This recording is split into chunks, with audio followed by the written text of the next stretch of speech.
If you own a dog, you probably sometimes feel it would be lovely to be able to chat, even just for a minute, maybe just to tell the hound, I'm going out to dinner, I'll be back soon. Please don't be anxious that you're being abandoned. Alas, dogs don't talk, but they do communicate in simple ways. However, complex messages conveyed in English get nowhere. But there is a new debate on the communicative sophistication of canines based on the ability to train them to use noise-emitting buttons that signify different words. You can see it demonstrated on social media. Leash. Leash. Yes. All right, so yes, we can get your leash. Outside. We are gonna go to the park. Yes. Yes. Yes, we are gonna go to the park. Stella, the talking dog on Instagram, has a massive array of dozens of possible words laid out on a mat in front of her.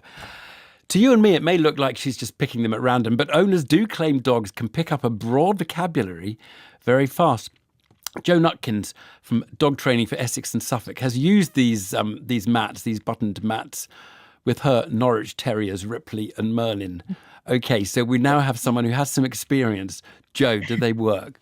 They can work really, really well if you put a bit of time in and teach your dog what it is they are there for, basically.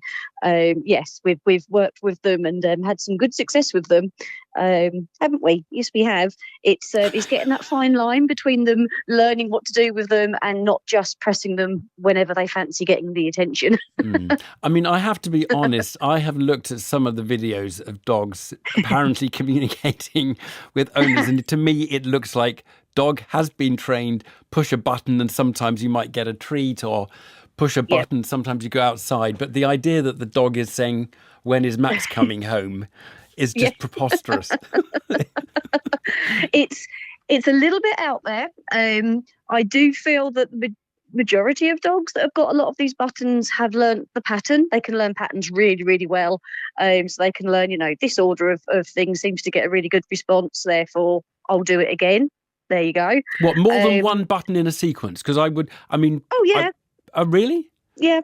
They've got really good muscle memory themselves. So the way they work is you have a mat which can be added to. So you have a mat where you can have maybe 4 or 5 buttons attached, and then they can slot together like a jigsaw.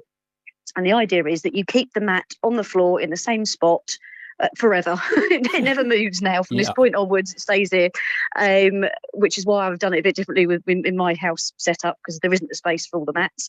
But you keep the mat down, so the dogs then learn that a button in a particular place will make a certain noise, and this is what it means. If you just had lots of different buttons that you were just putting around the house it would wherever never you work. fancied, Never work. Less likely, because they're not going to know what button means what. We had a bell hanging on the door for the dog to ring with his nose when he wanted to go out. And I have to say that it took him minutes to learn to do that. And then, in fact, it was like Downton Abbey. He'd ring the bell when he wanted attention for other things. But it was just the one bell. It wasn't like, he wasn't making sentences and the like.